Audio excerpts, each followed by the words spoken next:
자, 오늘 본문 말씀은 하나님께서 이스라엘 민족 전체를 부르는 장면으로 시작됩니다. 자, 10절 말씀을 함께 먼저 보겠습니다. 제가 읽어 드릴게요. 자, 너희의 수령과 너희의 지파와 너희의 장로들과 너희의 지도자와 이스라엘의 모든 남자와. 자, 여기서는 남자들만 가리키는 말씀이지요. 고대 이스라엘에서 사람의 숫자를 셀 때는 보통 남자들만 세었습니다. 예를 들어 예수님께서 오병이어 기적의 사건을 이렇게 베푸실 때 남자들뿐만 아니라 여성들 그리고 어린 아이들도 배부르게 먹었죠. 그런데 남자만 세었습니다. 왜냐하면 이것이 이스라엘의 셈법이었기 때문입니다. 그런데 11절 말씀을 보면 조금 독특한 점이 나오는데요. 또 제가 읽어드리겠습니다. 너희의 유아들과 너희의 아내와 및 내 진중에 있는 객과 너를 위하여 나무를 패는 자로부터 물 깃는 자까지 다 너희의 하나님 여호와 앞에 서 있는 것은. 자, 여기서 남자들만이 아니라 유아들 그리고 여성들, 객 그리고 심지어 물 깃는 자로부터 그리고 나무 패는 자들까지 일일이 다 언급하고 있습니다. 자, 이 사람들은 이스라엘의 셈법에 포함되지 않는 사람들이었습니다. 그런데 하나님은 셈법에 포함되지 않는 사람들까지 일일이 다 언급하면서 자신 앞에 나오라라고 말씀하셨습니다. 하나님은 왜 굳이 이렇게까지 일일이 언급하셨던 걸까요? 그것은 아주 중요한 것을 하나님께서 말씀하고자 하셨기 때문이죠. 12절 13절 말씀을 또 제가 읽어드리겠습니다. 자, 네 하나님 여호와의 언약에 참여하며 또 네 하나님 여호와께서 오늘 내게 하시는 맹세에 참여하여 여호와께서 내게 말씀하신 대로 또 내 조상 아브라함과 이삭과 야곱에게 맹세하신 대로 오늘 너를 세워 자기 백성을 삼으시고 그는 친히 네 하나님이 되시려 함이니라. 자, 하나님께서 말씀하고자 하는 중요한 것이 무엇이냐면 모든 남자, 모든 여자, 모든 유아 그리고 모든 객들, 즉 이스라엘에 속해 있는 한 명 한 명 모두가 하나님 앞에 나와서 언약의 맹세에 참여하라는 것입니다. 이스라엘의 대표자만 혹은 지도자 그룹만 대표해서 언약의 맹세를 하라는 것이 아니라 지도자로부터 모세로부터 물 깃는 자까지 이스라엘에 속해 있는 자라면 한 명 한 명 모두가 나와 언약의 맹세에 참여해야 된다라고 말씀하시는 것이지요. 자, 그렇다면 하나님은 왜 이렇게 한 명 한 명을 언약의 맹세에 참여하게 하셨던 것일까요? 그 이유는 이스라엘이 하나님의 참된 백성이 되기 위해서는 이스라엘 민족이 전체적으로 하나님께 이끄심을 받는 것도 중요하지만 동시에 그 이스라엘 공동체 안에 있는 한 사람 한 사람이 그 한 사람 한 사람의 신앙 고백과 또 한 사람 한 사람이 하나님을 바로 알고 바로 믿는 것이 너무나도 중요하기 때문입니다. 예를 들어 건강한 숲이 되기 위해서는 나무 한 그루 한 그루가 건강해야 됩니다.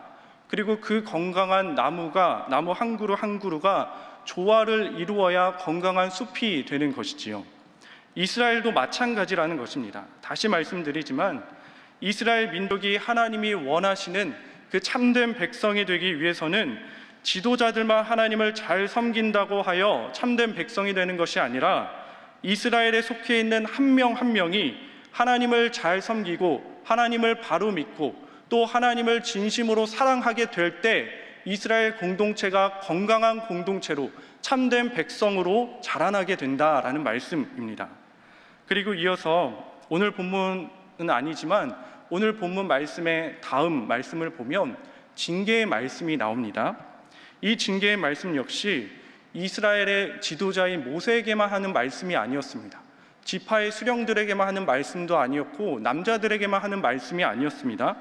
각 지파, 각 남자들만 하는 것이 아니라 언약의 맹세에 참여한 한 사람 한 사람 모두에게 하신 말씀입니다. 그 징계의 구절 중 한 구절만 읽어드리면 19절 말씀입니다. 자, 제가 읽어드리겠습니다.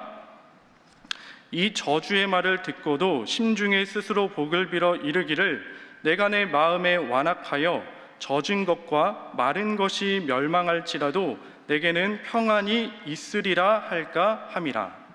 자, 이 말씀의 의미는 나 개인이 하나님께로 등을 돌리고 범죄한다고 하여 무슨 일이 있겠어? 나 하나 잘못된다고 하여, 내가 나 하나 범죄한다고 하여 우리 공동체에 무슨 큰 일이 일어나겠어? 이렇게 생각한다면 큰 착오라는 것이죠. 그 한 사람의 불신앙으로 인해 젖은 것과 마른 것이 멸망한다. 이것은 고대 속담이라고 여겨지는데, 한 사람의 불신앙으로 내가 속한 공동체에 큰 위기가 올 수도 있다라는 말씀, 경고의 말씀입니다. 그렇다고 오해하시면 안 됩니다. 예를 들어 하나님께서 너희들 한 명 혹은 너희 한 가족이라도 범죄하면 너희 이스라엘 전체를 내가 멸망시키겠다, 이런 뜻으로 하나님께서 말씀하신 것이 아닙니다. 다시 한번 숲의 예를 들어보겠습니다. 숲 안에 있는 작은 10그루의 나무에 불이 붙었다고 가정하면 이것이 아무것도 아닌 일입니까? 매우 큰 일이죠. 숲은 나무와 나무가 연결되어 있기 때문에 아무리 작은 10그루의 나무에 불이 붙었다 할지라도 자칫 잘못하면 숲 전체를 태울 불로 번질 위험이 있습니다. 하나님은 이러한 것을 경고하시는 것입니다. 이어서 신명기 29장 23절을 보면 하나님께서 소돔과 고모라를 인용하는 말씀이 나옵니다. 여러분, 소돔과 고모라가 왜 멸망했습니까? 의인 10명이 없어서 멸망했습니다. 물론 소돔과 고모라가 전체적으로 타락했고 하나님 앞에서 너무나도 완악했기 때문에 하나님께서 멸망하기로 작정하셨지만, 그런데 그때 아브라함이 하나님, 거기 의인이 있으면 어떻게 합니까? 악인을 멸하기 위해 의인도 멸하시려고 합니까? 라는 질문을 했을 때, 그렇게 계속 질문을 하다가 마지막에 의인 10명만 있으면 멸망시키지 않겠다라고 하나님께서 말씀하셨죠. 여기서 10명은 한 가족 단위를 의미한다라고 해석하는 학자들이 있습니다. 그러니까 저쪽 동네에서 의인 1명, 이쪽 동네에서 의인 1명, 그렇게 모아서 의인 10명, 이 말이 아니라 고대 이스라엘은 대가족 사회였기 때문에 10명이라면 작은 한 가족 단위를 의미하는 것이다. 그래서 소돔과 고모라는 하나님 앞에 바로 서는 단 하나의 가족조차 없었기 때문에 멸망당했다라는 그런 의미입니다. 그런데 이 내용을 우리는 잘 이해해야 합니다. 한 가족 단위만 있었어도 멸망당하지 않았을 텐데 라고 생각하여, 그래, 나만 잘하자, 나만 잘하면 돼, 다른 사람들이 어떻든 저 사람이 신앙생활을 제대로 못하든 나만 잘하면 돼 라고 생각해서는 안 된다라는 것이지요.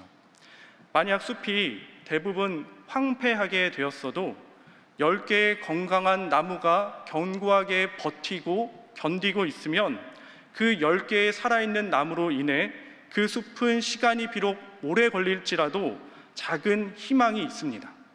비록 10그루 나무는 작을지라도 건강한 나무에는 생명력이 있기 때문에 그 생명력이 있는 나무 10그루를 통해 15그루가 회복이 되고 15그루를 통해 20그루 나무가 회복이 될 수 있는 것이지요.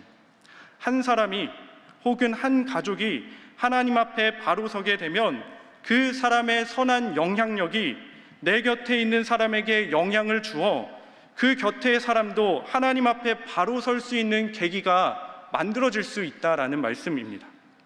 하나님 앞에 바로 서는 한 사람 혹은 한 가정을 통해 그 공동체가 다시 살아날 수도 있다라는 것이지요. 그만큼 하나님을 바로 믿는 한 단독자가 가지는 힘이 크다라는 말씀입니다. 그래서 우리는 생각을 바꾸어야 합니다. 나 하나 범죄한다고 우리 민족이 어떻게 되겠어? 이런 생각이 아니라 내가 하나님을 바로 믿을 때 우리 공동체에는 큰 힘이 된다. 그리고 나뿐만 아니라 내 곁의 사람과 하나님을 바로 알고 바로 믿고 하나님을 함께 잘 섬길 때 우리 공동체는 건강한 공동체가 된다라는 이 생각이 우리의 마음에 심어져야 합니다. 오늘날의 교회도 마찬가지입니다. 에베소서 2장 20절에서 22절 말씀을 보면 이 말씀은 우리가 함께 읽어보겠습니다. 자, 시작. 너희는 사도들과 선지자들의 터 위에 세우심을 입은 자라. 그리스도 예수께서 친히 모퉁이 돌이 되셨느니라. 그의 안에서 건물마다 서로 연결하여 주 안에서 성전이 되어 가고 너희도 성령 안에서 하나님이 거하실 처소가 되기 위하여 그리스도 예수 안에서 함께 지어져 가느니라. 자, 함께 지어져 가느니라. 여기서 말씀하는 함께 지어져 가느니라라는 표현은 축대를 쌓는다는 말씀입니다. 여러분, 축대는 돌을 하나하나 쌓는 것이지요. 그런데 축대를 쌓으면서 중간에 돌이 계속해서 하나하나 빠지게 된다면 그 축대는 어떻게 되겠습니까? 결국 무너지게 됩니다. 그래서 축대를 쌓을 때는 돌 하나하나가 소중한 것입니다. 돌 하나하나가 중요한 것입니다. 그 돌 하나하나가 잘 연결되어 함께 잘 쌓여질 때 튼튼한 축대가 되는 것이지요. 그리고 고대 옛날에는 축대를 쌓는 것은 오늘날과는 달랐습니다. 오늘날은 규격화된 그런 정형화된 돌과 시멘트로 일정하게 차곡차곡 쌓지만 고대에는 자연석을 가지고 축대를 쌓았습니다. 자, 자연석은 정확하게 규격이 되지 않는, 그리고 모양이 각양각색이죠. 그래서 자연석 돌 하나를 놓고 두 번째 돌을 놓으면 두 번째 돌만 손보는 게 아니라 첫 번째 돌과 두 번째 돌 둘 다 같이 손봐야 되었습니다. 그리고 세 번째 돌을 놓으면 두 번째 돌과 세 번째 돌이 서로 맞춰야 되었습니다. 그리고 옆에 돌만 서로 맞추는 게 아니라 쌓다 보면 윗돌과도 맞춰야 되고 아랫돌과도 맞춰야 되었습니다. 그렇게 불편함과 어려움이 있었습니다. 그런데 그럼에도 불편하고 어렵지만 그럼에도 잘 맞추며 쌓아야 튼튼한 축대가 되는 것이지요. 이와 같이 좋은 교회로 함께 자라나는 것은 축대를 쌓는 것과 같습니다. 저는 개인적으로 좋은 교회는 가는 곳이 아니라 함께 만들어가고 자라나는 곳이라 믿습니다. 예를 들어 좋은 가정이라고 하면 어떤 가정을 말합니까? 저는 아주 주관적인 제 개인적인 생각으로 저의 아내를 아주 좋은 여성이라 생각합니다. 그리고 아주 주관적인 저의 생각으로 저는 좋은 남성은 아니지만 그래도 조금 괜찮은 남성이라 생각을 합니다. 자, 그러면 좋은 여성과 조금 괜찮은 남성이 결혼하면 저절로 좋은 부부가 되는 것일까요? 아니죠. 조금 괜찮은 남성이 아니라 좋은 남성과 좋은 여성이 결혼을 한다고 해서 저절로 좋은 부부가 되는 것이 아닙니다. 좋은 사람과 좋은 부부는, 좋은 사람과 좋은 가정은 다릅니다. 좋은 부부가 되기 위해서는 서로 사랑하면서 서로 희생하고 서로 아껴주고 서로 양보하고 그렇게 때로는 서로 맞춰주면서 그렇게 갈 때 좋은 가정이 되어가는 것이지요. 좋은 교회도 그렇습니다. 좋은 건물이 있고 그 건물에서 예배를 드린다면 좋은 교회가 저절로 되고 좋은 교인이 저절로 되는 것이 아닙니다. 서로가 한 사람 한 사람의 존재 자체를 하나님의 형상으로 그대로 인정해주며 또 존중하며 또한 하나님의 말씀을 바탕으로 서로에게 귀 기울이고 서로 믿어주고 끌어주고 때로는 서로 희생하고 양보하며 그렇게 또 서로 간절히 기도해주면서 그렇게 함께 성장하고 자라나갈 때 우리 교회는 건강한 교회가 될 수 있는 것이지요. 우리의 몸을 생각해 봐도 그렇지 않습니까? 몸은 성장할 때 함께 성장합니다. 손만 성장하는 게 아니라 발만 성장하는 것이 아닙니다. 예를 들어 손이 이런 말을 했다고 합니다. 우리 신체에 내 손이 가장 중요해. 손보다 중요한 것은 없어. 일을 가장 많이 하잖아. 내가 없으면 글씨도 쓰지 못하고 밥도 못 해먹고 숟가락도 뜨지 못하고 아무것도 못해. 내가 가장 중요하다. 그런데 또 발이 말했다고 합니다. 아니야, 발이 가장 중요해. 발이 없으면 어디든 갈 수가 없잖아. 그렇게 손과 발이 중요하다고 해서 우리 신체에 손만 거대하게 자라나고 발만 거대하게 자라나고 남은 우리의 신체는 어렸을 적 모습 그대로라면 그 몸은 얼마나 부자연스러운 몸처럼 보이겠습니까? 건강한 몸이 아니죠. 건강한 몸은 필요한 곳, 중요하다 생각한 한 부위만 자라나는 게 아니라 함께 성장하고 함께 자라나야 합니다. 손톱과 발톱마저도 함께 자라나야 건강한 몸이 되는 것이지요. 그래서인지 성경은 교회를 또한 몸으로 비유합니다. 몸은 머리부터 발끝까지 연결되어 있습니다. 교회는 예수님을 머리로 한 예수님의 몸이죠. 예수 그리스도의 보혈로 연결된 주님의 몸입니다. 그렇게 우리 신일교회 성도들도 서로 연결되어 있는 것입니다. 우리 신일교회는 예수 그리스도의 그 보혈로, 그 은혜로 연결되어 있습니다. 예수 그리스도의 보혈로 연결되어 있는 주님의 몸이다라는 말씀이죠. 그래서 어떻게 보면 우리 신일교회 성도님들은 인간의 피로 묶인 혈연보다 더 진한, 뗄래야 뗄 수 없는 예수 그리스도의 보혈로 묶인 하나님 나라의 한 가족이다라는 말씀이죠. 우리가 생각하는 것보다, 인간이 생각하는 것보다 우리는 사실 주님의 보혈로 묶인 너무나도 가깝고 연결된 한 가족이다라는 말씀입니다. 사랑하는 신일의 성도 여러분, 말씀을 정리하겠습니다. 여러분, 우리 신일교회가 먼저 하나님의 비전을 받고 하나님의 인도하심을 받는 우리 교회 되기를 원합니다. 그러나 동시에 우리 개인 한 사람 한 사람이 하나님을 진실되게 사랑하며 하나님을 바로 믿는 건 역시 너무나도 중요합니다. 그리고 더 나아가 한 사람이 중요하다고 하여 나만 신앙생활 잘하면 돼, 이것이 아니라 나와 함께 신앙생활하는 내 곁의 사람과 하나님을 함께 바로 믿고 하나님을 함께 사랑하며 하나님을 함께 깊이 알아가야 된다라는 것입니다. 내 옆에 성도가 힘들어하는 성도가 있다면 그 성도를 끌어주고 보살피고 헤아려주고 또 기도하는 가운데 예수 그리스도의 복음의 은혜로 내 곁에 힘들어하는 성도가 다시 일어날 수 있도록 우리는 간절히 기도해야 할 필요가 있습니다. 그래야 우리 신일교회가 진정으로 건강하고 행복한 교회가 될 줄 믿습니다. 그렇게 이 시간 함께 기도하기를 원합니다. 하나님, 우리 신일교회 가운데 하나님의 충만한 은혜를 더하여 주시옵소서. 하나님이 우리 신일교회에서 정말 바라고 원하시는 그 비전을 우리가 보길 원합니다. 하나님의 인도하심이 우리 교회 가운데 있길 원합니다.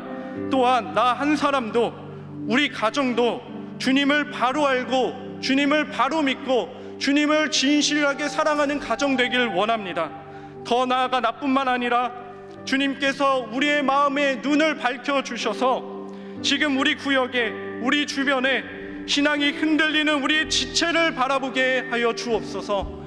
나만 바라보고 나만 신앙생활 잘하는 것이 아니라 주님의 그 긍휼한 마음을 품고 신앙의 어려움을 겪고 있는 우리의 지체들을, 우리의 마음의 눈동자들이 그 사람들을 향하길 원합니다. 하나님, 우리 신앙, 우리 곁에 있는 그 신앙의 어려움을 겪고 있는 우리 사랑하는 신일의 가족들을 위해 기도하게 하여 주옵소서. 그 사람들이 생각나게 하시고 나만 하나님 앞에 바로 서는 것이 아니라 우리가 하나님 앞에 함께 바로 서는 우리 신일교회 되게 해달라고 이 시간 함께 합심하여 기도하며 나아가겠습니다. 주여 믿습니다.